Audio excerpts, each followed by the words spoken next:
So it was the task of Osiris's son by his other sister, Nephthys, to put the body parts back together again and to create the world's first mummy, and that's what you see here in a Theban tomb. Now, the individual looks like Anubis, and it is Anubis, but the actual embalmers who played a role in the funeral would wear these masks, so when they were performing the funeral, they were actually taking on the role of Anubis the god. They became Anubis for the time of that ceremony.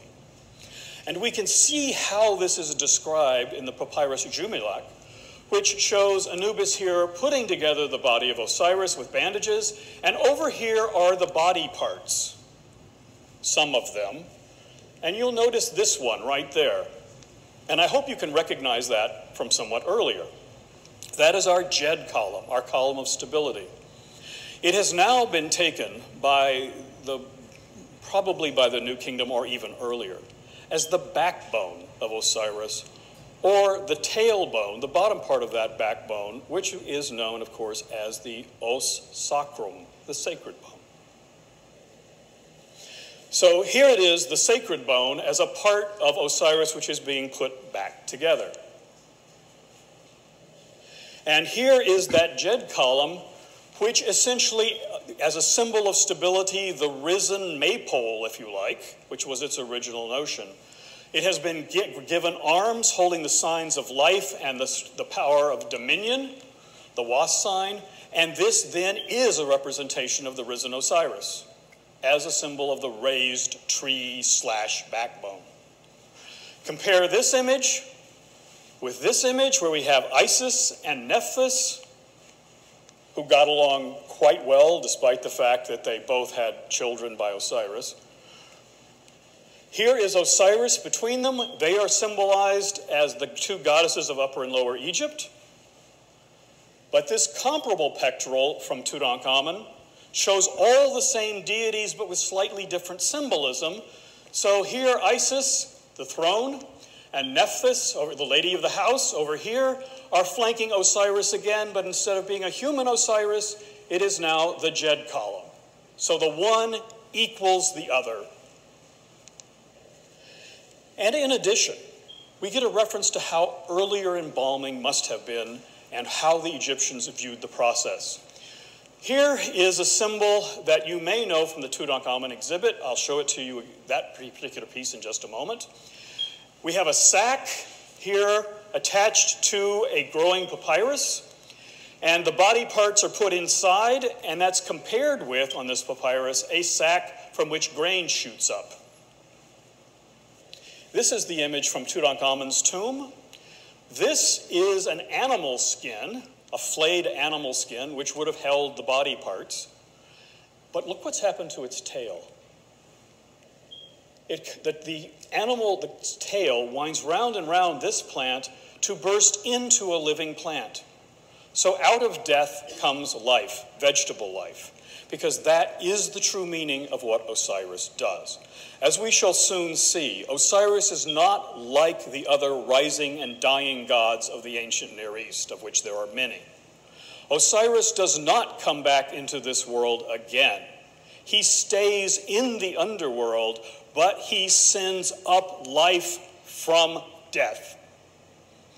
So he can create fertility while being dead. He doesn't need to revive himself into this world. He has the power from absolute sterility to produce repeating cycles of life, birth, and rebirth. Now look at this when we actually see this same symbol in painting. You can see here that what's being tied onto this pole, which represents fertility of plants, is a cow skin with the dappling, but the tail has become yet another papyrus. So the animal, the dead, flayed animal skin actually becomes plant life. Now, in the time of Egyptian Middle Kingdom, the most famous story in Egyptian literature, the story of Sinuhe, threatens there's an individual who goes off into exile into Palestine. And he's warned, you don't want to live in Palestine and die there, because if you do, they'll put your body in an animal skin and you won't have resurrection. because you need coffining, you need to be buried with the rituals of Osiris. But in this early symbol, it's precisely that thing which they would later detest, the Ut symbol, and Ut is the Egyptian word for bandages. So this flayed animal skin becomes the embalming, becomes the symbol of the embalmer. Here it is again. Again, you can see the green plant. And here is our risen Osiris. And you will note that Osiris's skin tone is green. It is green not because he is a Martian, obviously. It is green because he represents plant life. He is sometimes presented as being black-skinned. That is because he represents the black, fertile earth, which comes from the floods of Egypt that regularly occurred until the building of the Aswan Dam, which brought fertile soil, which would produce the greenery. So these two colors, the black of the soil and the green of new growth, this is the essence of what Osiris is. Now, in the last month of the season of inundation, the first season of the year, temple ritual required that you actually make a little statuette of Osiris out of sand and clay and mud, and you inserted seeds within it, and these would then sprout. And once they sprouted, it was an example of Osiris coming to life. And as you can clearly see, it is not simply the plant forms which are erected here, but also his phallus, and that is of not an insignificant feature. Holding that for just a moment. We have one of these Osiris beds that was found in Tutankhamun's tomb, which had actually germinated in the tomb. There are modern reproductions of these. This was from the Louvre, where they've reproduced exactly the same sort of thing, where it's sprouting. And in the Cairo Museum, we have several of these little Osiris tomb figures, which would have been placed in the month of Khoiak, the 4th month of inundation, to represent the death and rebirth of Osiris. Again, you don't see the plants because they've long since gone away, but the phallus is still pretty clear. Now, the reason why I'm stressing the phallus is because when Isis pieced back together all the parts of Osiris, there was one that was missing, and this was sort of critical. Which is why it gets special notice here in this same papyrus, which has been, I've been showing you elements from about the resurrection and the burial of Osiris, the embalming. So what Isis did was she created an artificial phallus. The phallus had actually been eaten by a fish, the long-snouted fish, the Oxyrhynchus fish, and as a result, fish became taboo in certain parts of Egypt. Here we can actually see the moment in which Osiris is brought back to life by the ministerings of Isis, by her magical spells. He lifts up his head, as you can see here, slowly pulling up from his body. This is in the Cairo Museum. He lifts his hands to his head as he's coming back to life. This is from the special Osiris room of Dendera. Here, the god Horus, who, by the way, has not yet been born, is shown putting a spear to giving life to the face of the rising Osiris. Here, Horus is blessing him as he literally, this is storyboarded, around the upper part of the Osiris chapel, the top of the temple of Dendera. He's slowly waking up with his tree there to the right, his vegetation symbol. And the reason for all of this is in a dark, very shadowy, cavernous space in the temple of Seti I at Abydos. Here we can see the moment of the resurrection of Osiris with all of its nuances. Here is the goddess Isis. You can very clearly see the crown on the top of her head. This is her son Horus, who is watching what will be soon his birth.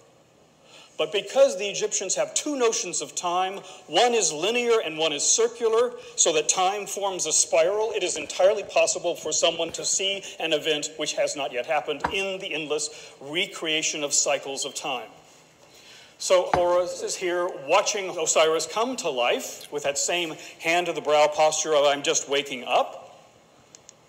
And then Isis, taking the form of a kite, settles on Osiris's entirely artificial phallus. And although Osiris is technically dead, he produces a child who is right there. So Horus is born of a deceased father. because Osiris represents the capacity to send life up from death to produce new life.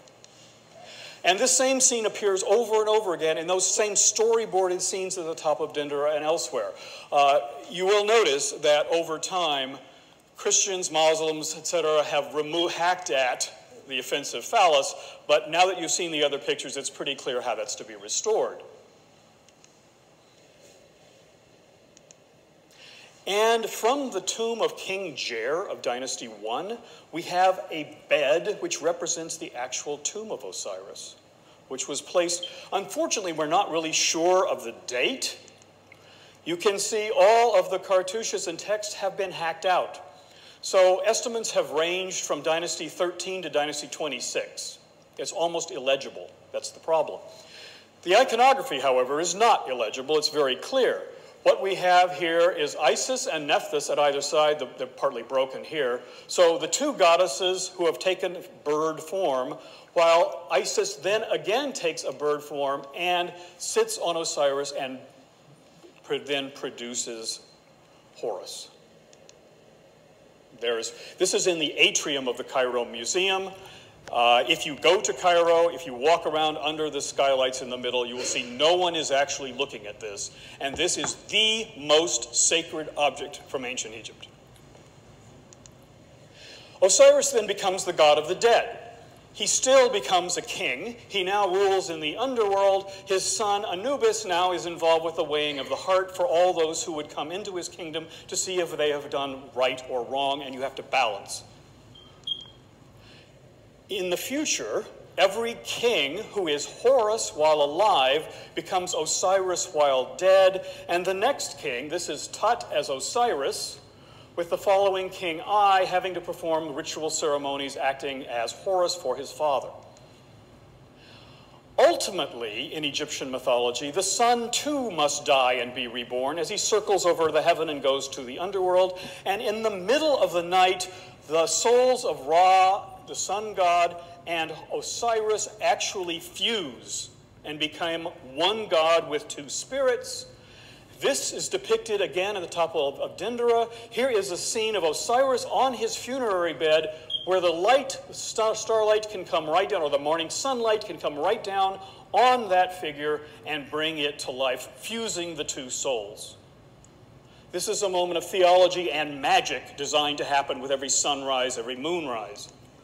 This is a symbol from Nefertari's tomb, which shows the ram-headed and green-faced combination of Osiris and Re.